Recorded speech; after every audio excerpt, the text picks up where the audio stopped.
everybody. I'm obviously not the preacher man, but he so kindly gave me some time today to, I know I talked to some of you, but talk with the congregation. And I was gone for 4.5 months roughly. I was up in Canada, and I figured what better place to share than in front of the people that supported me with prayer and finances and everything. Tell you what, first day there was pretty brutal. We, me and my roommate, who was from Maryland, flew into Montreal, and it was minus 30 outside. Yeah, I walked out of the airport and I was like, I don't know what I signed up for, but I sure know what it is. I'll tell you what. But we were, my roommate and I, we were stationed in town about 2 hours east of Montreal, which is Lennoxville, and it was, it's a town a little smaller than Lawton. It's kind of conjoined with a bigger city, and so just geographically, that's where we were, in the province of Quebec. And before I get into what we were doing, I figured I'd give kind of a historical background on the province of Quebec and just where they stand with the church and everything there, because that'll give you an idea of where we stood when we got there.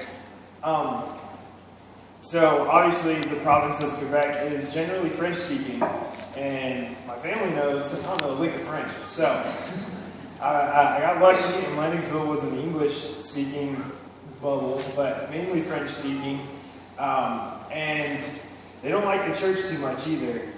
There was, prior to the 1960s, there was a heavy Catholic influence, a lot of cathedrals and everything, but the Catholic Church was very commanding and very just, I'm going to take charge of your life. They made it to where if the Quebec people weren't in church, they wouldn't get health care, they just basic things of life. The church wouldn't provide for these people if they weren't in church. Come the 1960s and 70s, the Quebec people were like, I'm done, forget it. So they all stopped going to church. And so that led to what they call the silent revolution, because there wasn't fighting or anything, it was just people stopped going to church. But that's where the attitudes towards the church come, is the people of that era just have resentment towards the church because they see the church, their example of the church was this oppressive Catholic church. And so, that we have this older generation that was treated badly, and they're like, well, I hate the church. And then their children hated the church because their parents did, and that led to the demographic that we were working with, which was the college age. And even some of them were like, well, my parents and grandparents hate the church, so I'm going to hate the church. And so that's kind of where we stood with the people that live there and the nationals there. And one other tidbit that kind of struck me is, you think missions, and you don't think Canada. Everybody thinks Africa or India or these third world countries. And I'll tell you what, Canada is just as good a place as any, because within the province of Quebec, the national people born and raised there, it is less than 1% that are evangelical Christians. When you count everybody that's migrated and the students, it only jumps up to about 5% of the entire population of the entire province of Quebec. And so it's, getting all this information, it's like, you see it as, me and my roommate were like, man, this is an uphill battle for sure. But, so getting into what my roommate and I did, we were, like I said, in this town of Lennoxville, and we got plugged in with a local ministry there, and they were building up a BCM-style ministry within this little town, because this town also had a university connected to it. And what we were doing is just being support for them, and also just bringing in new ideas, more people, and things like that. part of what the ministry did while we were there, we had 3 main events each week, every Tuesday. This was a miracle in itself. God had his hands in it, because every Tuesday we hosted a free meal for the university students. And on any given Tuesday, we saw up to 200 plus students. There was like 4 or 5 of us preparing the meal and serving it and things like that. But the cool part about this meal was when it came down to mealtime, we split into groups as servers and people who were our Connect team. And it really is an interesting way of reaching people, because what would happen with the Connect team is basically we sat, ate with the students, had conversations, and tried to steer conversations towards, well, what are your beliefs? What does God mean to you? What does the church mean? Things like that. And I personally enjoy being on the Connect team because I got to eat like 3 times. But, that's, one of the perks. But, so, you get and you sit and meet with all these students, and it's a wonderful opportunity just to get to know the students. Which, honestly, is the only way you can get to talking to the students about anything, because with the attitude of people towards the church, the only way to get to talking to people about the church is to get to know them and be their friend first.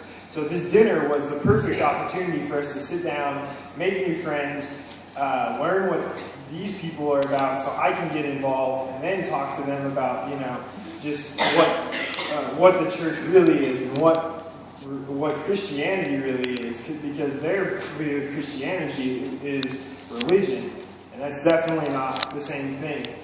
Beyond that, we had every Thursday night was a Bible study night, and so we get together and just have some time in the Bible. And then Sunday nights we would have our own church service. A lot of times it was just, we had student-led music, and we would have it was a younger preacher, so it was definitely reaching the demographic that we were aiming towards.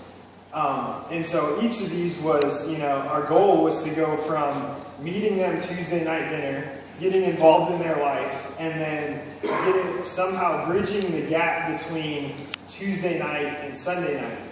Because if that can happen, then you get them introduced to, just the Bible and speaking of truth and everything like that. In between that, we got to schedule events just to kind of get students involved. This is the fun part, it was like laser tagging or hiking and all that fun stuff. So, we had a great time doing that, but the best part was just getting to meet all these students and see where they stand. And we met a ton of students. I can share a story. There's, it's Canada, it's cold, but there was a river that ran through the city that we were in. And we had 2 baptisms in this river. One of which, there was still ice in the river. I was like, dude, you crazy. But we got to see that. We got to see salvation. We got to see new Christians, and we got to work with them and meet with them weekly to be able to strengthen them and make them to a point where we could let them go and they could start talking to other people. We even saw people just gain interest. There was a girl that we met who was from England, of all places. I don't know how she ended up where we were, but and she, just through a mutual friend, started hanging out with us, and all of a sudden she was there on Sunday nights, and then she was asking questions and started meeting weekly with the mutual friend. And so it was all about just building that community and showing what a true relationship with God is and what that allows us to be, and what, it's just the idea of Christianity, that it's a relationship with God, and through that relationship we're saved. And so, like I said, we sat and met all these students, and the hard part was leaving them, because it's like you spent these 4 months making friends and all these things, and then it was like, there's still so much work that could be done here. My roommate and I left, like, both of us ready and willing to come back the next day, because there's just so much work that could be done just in that little area that we were in.